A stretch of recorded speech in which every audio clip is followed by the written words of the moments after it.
ચટપટું, tasty અને એકદમ healthy એવો આ નાસ્તો બધાનો ફેવરિટ થઈ જશે. હેલો ફ્રેન્ડ્સ, હું છું શીતલ. તમારું સ્વાગત છે મારા કિચનમાં. આજે આપણે બનાવીશું ચટપટો સાથે ટેસ્ટી અને ખૂબ જ હેલ્ધી રીતે ગ્લુટન ફ્રી આ દાલ પકવાન. તો બધાના ફેવરિટ થઈ જશે. જેમને નહીં ભાવતા હોય ને એ પણ ગેરંટીથી ખાશે. અને આજે આપણે એકદમ હેલ્ધી રીતે બનાવીશું, એટલે કે પચવામાં હળવા અને સુપર હેલ્ધી રીતે. તો ચાલો બનાવી. એના માટે સૌથી પહેલાં આપણે દાળ માટે દાળ પલાળીશું. તો 1 કપ ચણાની દાળ અને 1/4 કપ મગની દાળ લેશું. બંને દાળને સરસ રીતે આપણે ધોવાની છે. 2 થી 3 પાણીથી સરસ રીતે ધોઈ લેશું અને પછી આપણે એને પલાળવા માટે રાખીશું. તો બધું પાણી કાઢી લેશું અને હવે આપણે પલાળવા માટે આ રીતે પાણી સાદું એડ કરી અને 1 કલાક માટે આપણે પલાળવા માટે સાઈડમાં મૂકી દઈશું. ત્યાં સુધીમાં આપણે પકવાનની તૈયારી કરી લઈએ. તો એના માટે આપણે ગ્લુટન ફ્રી અને હેલ્ધી પચવામાં હળવા રહે ને એના માટે આપણે લેશું 1 કપ જુવારનો લોટ. અને હવે આપણે એમાં એડ કરીશું અજમા. તો હાથથી આ રીતે ઘસી એડ કરશું એટલે ફ્લેવર ખૂબ જ સરસ આવશે. અને સાથે એડ કરીશું જીરું. અજમા અને જીરું બંને એડ કરવાનું. 1/2 ટીસ્પૂન મેં એડ કર્યું છે. અને સ્વાદ પ્રમાણે મીઠું અને મોણ માટે તેલ એડ કરીશું. તો 2 ટેબલ સ્પૂન જેટલું તેલ એડ કરીશું અને સરસ રીતે હાથથી મિક્સ કરીશું. લોટના દરેક દાણામાં મોણ છે ને એ લાગી જાય ને એ રીતે, એટલે આપણા જે પકવાન છે ને એ મેંદાના લોટનાથી બનાવીએ ને એવા જ ખસ્તા, ક્રિસ્પી અને પડવારા બને. તો આ રીતે તમે જુઓ, મેં સરસ રીતે મોણને મિક્સ કરી દીધું અને હાથથી મુઠ્ઠી વાળીને જોઈએ ને તો હલકી મુઠ્ઠી વળે છે એવું મોણ આપણે એડ કરવાનું છે. હવે પાણી કેવું લેવાનું એ હું તમને કહી દઉં. અહીંયા આપણે ગરમ પાણી લેવાની જરૂર નથી. નોર્મલ સાદું પાણી હશે ને તો પણ ચાલશે.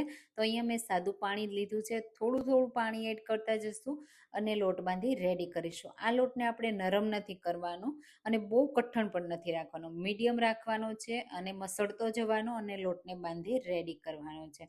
તો તમે ક્યારેય જુવારના લોટના પકવાન બનાવ્યા છે કે નહીં મને કમેન્ટમાં ચોક્કસથી કહેજો. અને હા, તમે મારી રેસીપી કઈ સિટીમાંથી જુઓ છો અને મને જરૂરથી કહેજો, મને ખૂબ ગમશે. અને મારી જુવારની રેસીપીને આટલો બધો પ્રેમ આપવા માટે તમારા બધાનો ખૂબ ખૂબ આભાર. હજી પણ મારી જુવારની રેસીપી ઘણી બધી આવશે તો જરૂરથી બધી તમે જોજો, ચેક કરજો, ખૂબ જ તમને પસંદ આવશે. તો અહીંયા લોટ આપણો બંધાઈ ગયો છે અને મસળીને મેં રેડી કરી લીધો છે. તો હવે આપણે એમાંથી પકવાન રેડી કરીશું. તો મોટી સાઈઝનું એક લુવું કરીશું અને આપણે જેટલું બને ને એટલું સ્મૂથ કરી લેશું. થોડું મોટું કરવાનું અને થોડી આપણે એમાં થિકનેસ રાખવાની છે. અને એક સરખા બનાવવા માટે આપણે કટ પણ લગાવવાના છે.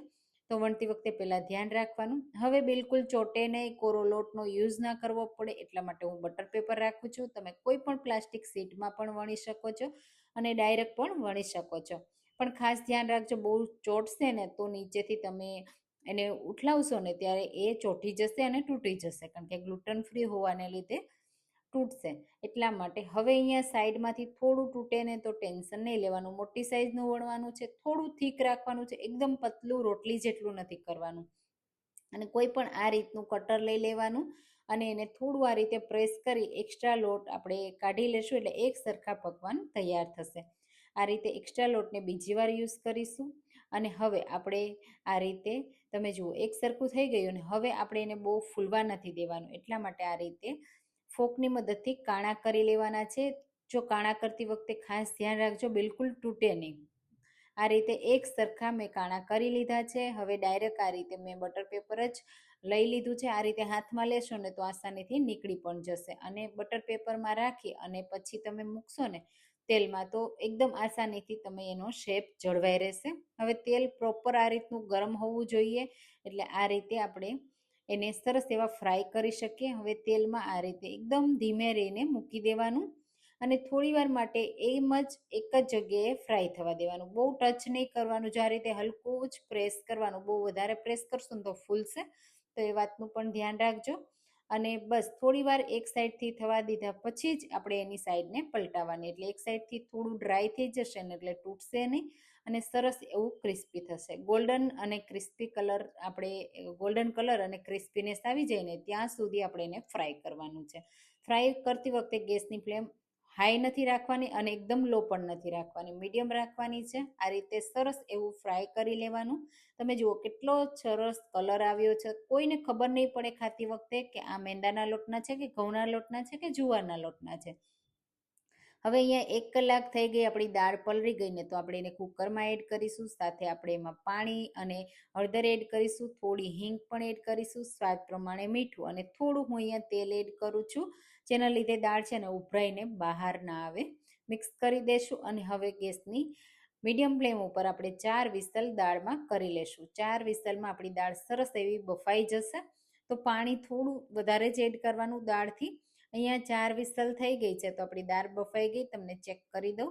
અને તમે જુઓ આ રીતે થઈ જાય ને, એટલે આપણે આ રીતે વિસ્કરના મદદથી થોડી આપણે એને ક્રશ કરી લેશું. બ્લેન્ડર નહીં, પણ આ રીતે હાથથી વિસ્કરના મદદથી કરવાની. થોડી આખી ભાંગી રહે ને એ રીતે, બહુ મેશ નહીં કરવાની.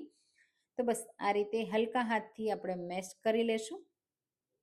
અને આપણી દાળ તૈયાર થઈ ગઈ છે, તો આપણે એને એક બોલમાં કાઢી લેશું. અને પછી આપણે એના ઉપર એક સ્પેશિયલ સિમ્પલ વઘાર કરીશું. તો આ રીતે બધી દાળ કાઢી લીધી. હવે વઘાર કરવા માટે 2 ટેબલ સ્પૂન તેલ એડ કરીશું, એમાં જીરું અને થોડી હિંગ એડ કરીશું. હિંગની ફ્લેવર બહુ સરસ એવી આવશે. બસ સિમ્પલ વઘાર છે. અને જ્યારે આપણે વઘાર એડ કરીએ ને, ત્યારે જ એમાં લાલ મરચું પાવડર એડ કરવાનું, જેથી કલર છે ને જળવાઈ રહે અને બળે પણ નહીં. મિક્સ કરી દેશું અને તરત જ વઘારને આ રીતે દાળમાં ઉપર એડ કરી દેશું. અને વઘારને થોડો હલકો મિક્સ પણ કરી દેશું. આ રીતે એક સરખો લાગી જાય બધી દાળમાં. અને પછી આમાં આપણે ઉપરથી મરી પાવડર અને ચાટ મસાલો સ્પ્રિંકલ કરીશું. સાથે તમારે જો ડાયરેક્ટ સર્વ કરવી હોય ને, તો આ રીતે ઉપરથી ઝીણી કટ કરેલી ડુંગળી અને ટામેટા એડ કરવાના. બધી વસ્તુ અહીંયા પણ તમે આ રીતે કરી શકો છો અને અલગ પણ કરી શકો છો. થોડી સ્પાઇસી ચટણી પણ એડ કરવાની, ગ્રીન કલરની, અને મીઠી ચટણી. એનાથી ટેસ્ટ બહુ સરસ એવો આવે છે. સાથે ફ્રેશ લીલા ધાણા એડ કરી દેશું. ઉપરથી દાડમના દાણાથી ગાર્નિશ કરી અને આપણી આ દાળ પકવાનની દાળ તૈયાર છે. સાથે અહીંયા એક બોલમાં આપણે સર્વ કરી દેશું. તમે આ રીતે પણ સર્વ કરી શકો છો અને પકવાન ઉપર ડાયરેક્ટ દાળને રાખી અને એ રીતે પણ સર્વ કરી શકો છો. તો અહીંયા મેં આ રીતે પણ સર્વ કર્યા છે અને બંને રીતે હું તમને બતાવી દઈશ. તો અહીંયા આપણા પકવાન જુવારના તમે જુઓ કેટલા પરફેક્ટ બન્યા છે. તોડીને બતાવું તો કેટલા ખસ્તા અને ક્રિસ્પી થયા છે અને અંદર પડવાળા થયા છે. તો ખાતી વખતે તમને ખબર પણ નહીં પડે કે આ જુવારના પકવાન બનાવ્યા છે ને એકદમ હેલ્ધી ગ્લુટન ફ્રી પકવાન. તો આ રીતે પણ સર્વ કરી શકો છો. અને આ રીતે પકવાન ઉપર તમારે પહેલા દાળને સરસ એવી સ્પ્રેડ કરી લેવાની. તો એકદમ હેલ્ધી રીતે પણ તમે આ રીતે સર્વ કરી શકો છો.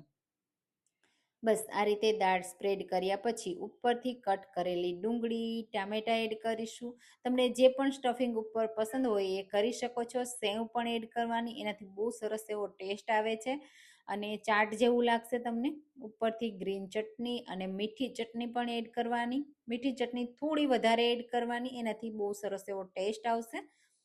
અને ઉપરથી આ રીતે દાડમના દાણાથી ગાર્નિશ કરી દેશું, લીલા દાણાથી પણ ગાર્નિશ કરી દેશું. અને આપણો આ દાળ પકવાની એકદમ ટેસ્ટી ડીશ તૈયાર છે. તો એકવાર આ રીતે તમે પણ એન્જોય કરજો. ને તમને આ રેસીપી કેવી લાગી કમેન્ટમાં ચોક્કસથી કહેજો. રેસીપી ગમી હોય તો લાઈક કરજો, શેર કરજો અને મારી ચેનલને સબસ્ક્રાઈબ કરજો.